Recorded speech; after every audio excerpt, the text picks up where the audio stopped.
Hello everyone, this is Mila. Today I'm reading chapter 5, Heart Disease, an inflammatory disease. Daily, you and I heard reminder about the seriousness of Americans' cholesterol problem.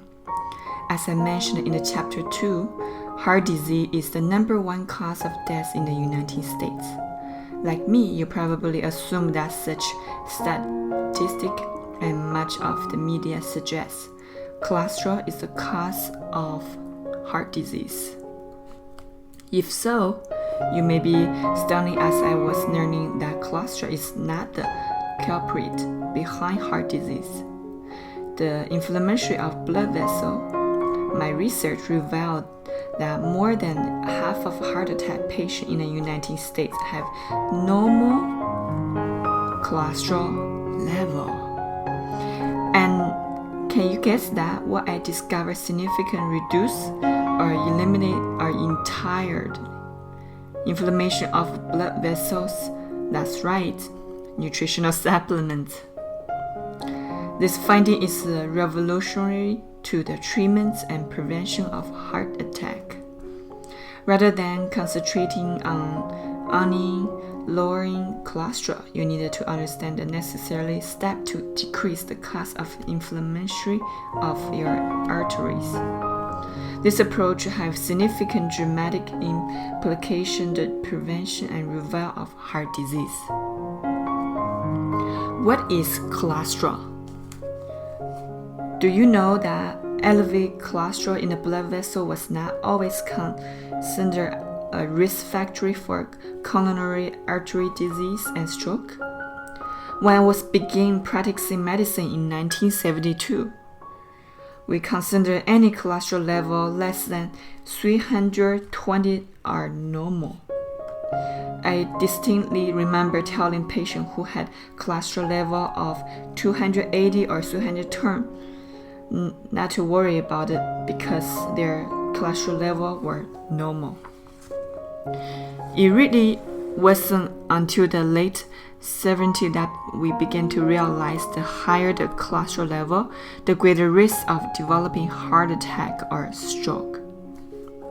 This was based in large part on the Framingham studies, which followed a large population of patients who live in Framingham, Massachusetts. Scientists noted in this study that as the cholesterol level increased, so did the frequency of heart attack. Following this research, cholesterol level greater than 200 were considered abnormal, or cholesterol level greater than 240 placed the patient at a higher risk developing heart attack. The earlier 1980s physicians began to learn that not all cholesterol were bad. We learned that HDL, high-density lipoprotein cholesterol, is actually good. The higher our HDL level is, the better it is. It is the LDL, low-density lipoprotein cholesterol, that is bad. LDL cholesterol accumulates among the artery walls, formulate plaque, narrow the arteries. The HDL cholesterol actually come along with clean up the arteries. After this discovery, we started checking not only total cholesterol level, but also determine the amount of both good and bad cholesterol present.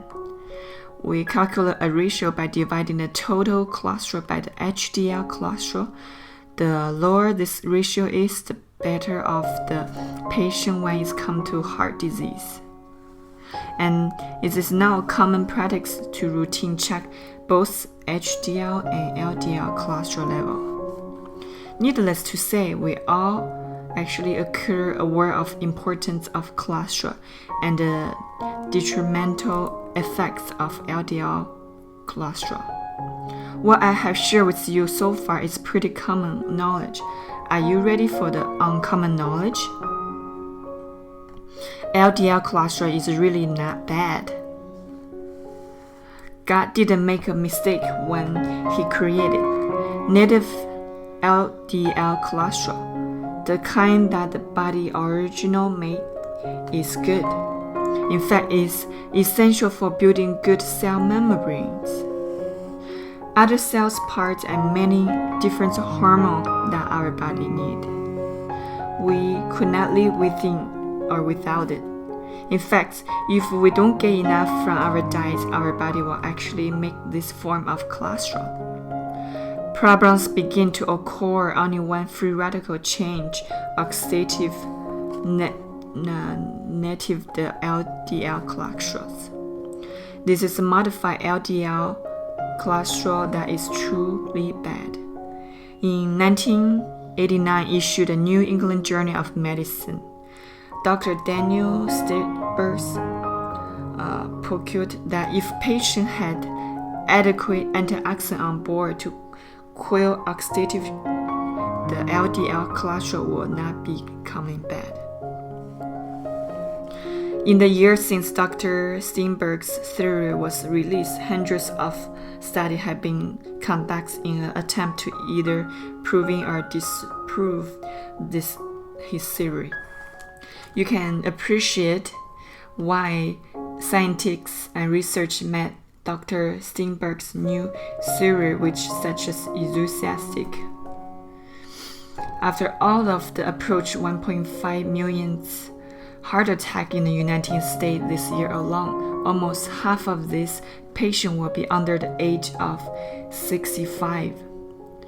We have all known friends or loved one who seems to be in excellent health only to find out as they have died suddenly of a heart attack. If Steinberg's theories turn out to be true, doctors or door will open wide to a vast array of new preventive treatment protocols. In 1997, researcher Dr. Marco Diaz made an impressive review of all of studies that had appeared in mainline medicine journals since Dr. Steinberg had first presented this series. Diaz concluded that patients with the highest level of antioxidant in their body indeed had the least amount of coronary artery disease. Animal studies done during this time also supporting Dr. Steinberg's theories. Antioxidants and their supporting nutrients had become the new hope in the war against our number one killer, heart disease. The nature of inflammatory response. LDL cholesterol isn't the only investigator behind inflammation of blood vessels. Other main causes include something called homeostasis, which I will discuss in chapter 6, and the free radical that cigarette smoke, hypertension, fatty food, diabetes cause. The inflammation that takes place in our arteries is quite similar to the inflammatory reaction found elsewhere in the body. I will attempt to explain the process in lay terms so that you will have a better understanding of what is actually taking place on a cellular level. Don't get caught up in trying to understand the minute detail of this process. This is different even for most physicians to understand, so don't feel bad if you are not getting all of it. I will then explain how you can best protect yourself against this insult to your arteries. It is really quite simple. When you look at the cross-section of a typical medicine-sized artery, figure 1, you simply need to look at the first layer of cells called the endothelium. This is the tissue-thin lining of artery.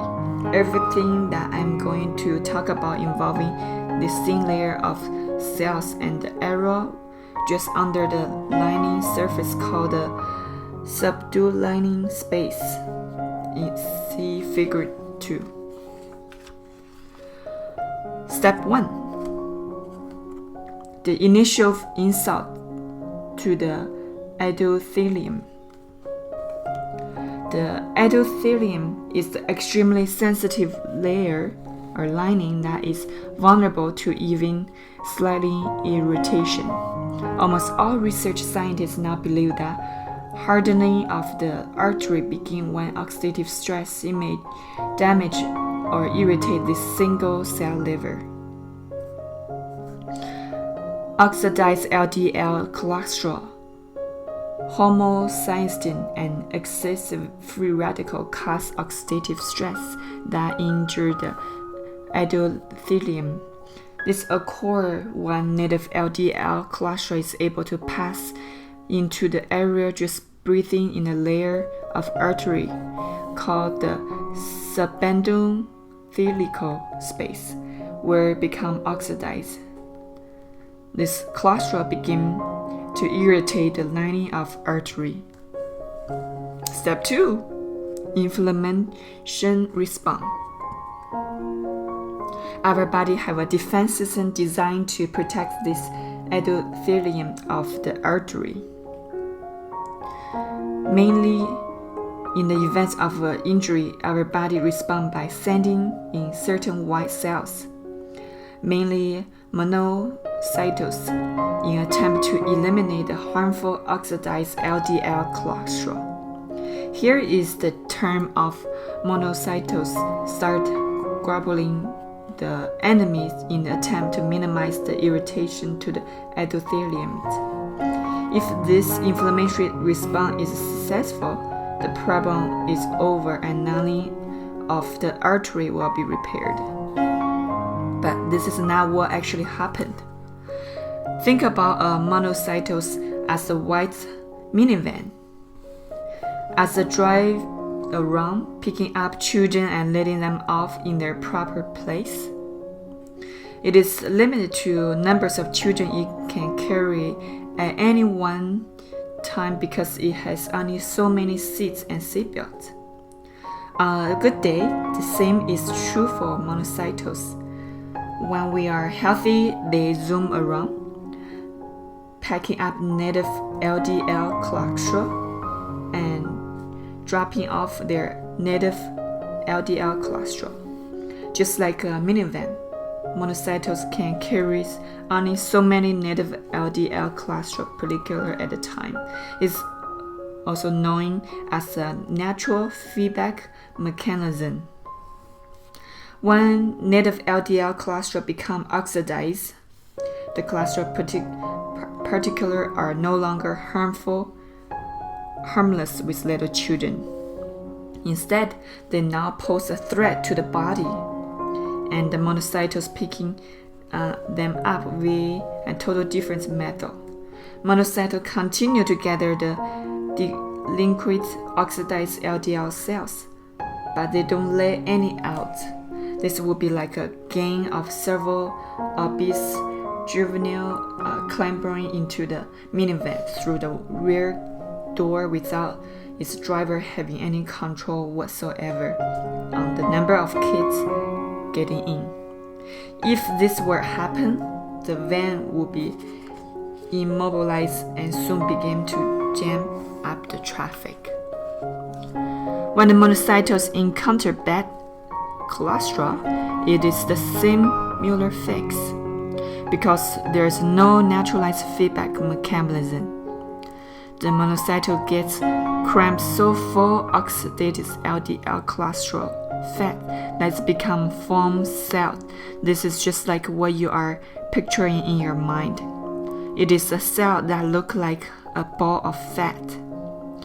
This foam cell then attaches itself to the lining of artery and eventually form the initial defeat of hardening of the arteries, which is called a fatty streak. The fatty streak is the inflammatory lesion. It is the initial step in this process called atherosclerosis. If the process would be simply stopped here, the body would at least have a chance to clear the defeat. But this is not the case. As in any war, the process has some collateral damage. In other words, The thin, vulnerable layers of cell linear of artery is damaged even more by the very process that is supposed to heal it. This actually creates more inflammation, which attracts more monocytes, and it change native LDL cholesterol to oxidated LDL. This leads to chronic inflammatory response in the area around the lining of our arteries. Step 3. Chronic inflammatory response. Chronic inflammation is the underlying cause of heart attack, stroke, peripheral vascular disease, and aneurysm. They're altogether classified as cardiovascular disease that involve the artery of our body. When inflammation of the artery persists, the simply fatty states I described begin to change. Not only does the inflammation attract more white cells, primarily monocytes, the monocytes then stuff themselves with more oxidative LDL cholesterol. This leads to much thicker plaque, and the process of hardening of artery is now well underway. This chronic inflammation also causes the muscle layer of the artery to thicken by the process called proliferation, and the building of more thicker muscle cells. As a result, the artery begins to narrow. See figure 3. This entire process is recycled. Not only this, there are build-up of plaque, but there is also a thickening of artery. Normally, the layer of endothelium function will be releasing an important product called nitric oxide. During an inflammatory response, however, the appropriate release of nitric oxide is blocking from the endothelium, causing the endothelium to function properly. This is turn causing platelets to adhere to the plaque and the artery around the plaque to go into spasm. Step 4. Plaque rupture. The final event in about 50% of heart attack is rupture of one of these plaque and the clots that form around rupture plaque. A situation such as this causes acute and abrupt total closure of this artery, which blocks the blood flows to those parts of the heart. Potentially dangerous plaques are often small and may not even cause significant narrowing of artery, making a diagnosis of heart disease different prior to the rupture of a plaque. You can see now why its disease is so silent and unsuspected until the plaque ruptured and actually blocking the artery. Oxidative stress may be also causing the breakdown of this plaque, which normally eventually lead to their rupture. Artery can keep narrowing to the point that they become a cord shut off. Have you ever had a friend or family member who had dye injection in his artery to find out whether he had severe narrowing of one or all of his coronary arteries? This patient have usually had symptoms of chest pain or what doctors call unstable angina.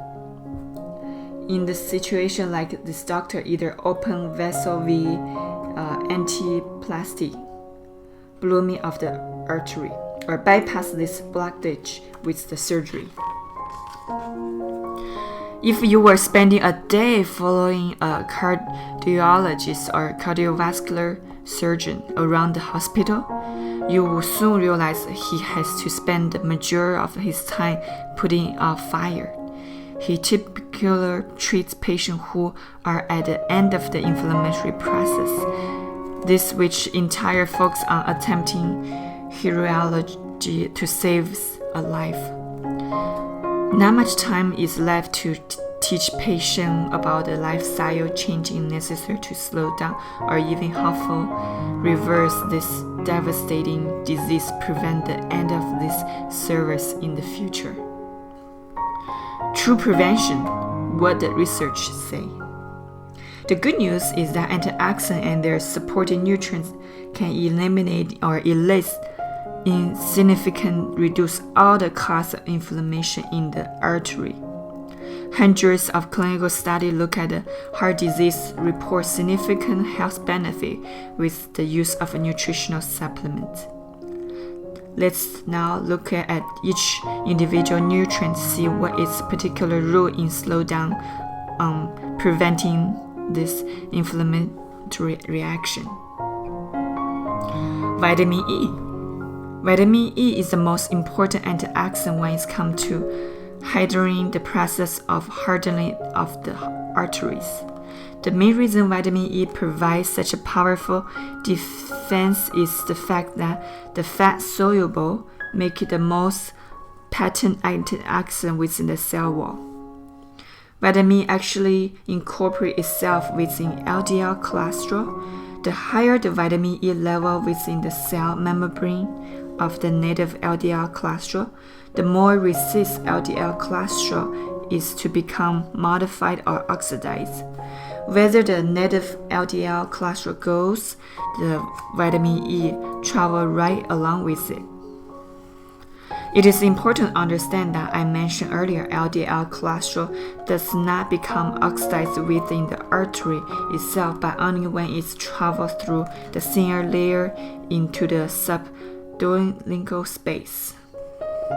Researchers now began that the high antioxidant content of plasma or blood does not allow for this change to occur in the artery. In the subdural space, the surrounding cell offers significantly less antioxidant protection. If the vitamin E content of native LDL cholesterol is high, it is protected from becoming oxidized even if it's passed into the subdural space. Remember, the monocytous white cells pick up the drop of native LDL cholesterol too, so buildup doesn't occur. Keep the native LDL cholesterol from being modified will prevent the entire inflammatory process from start.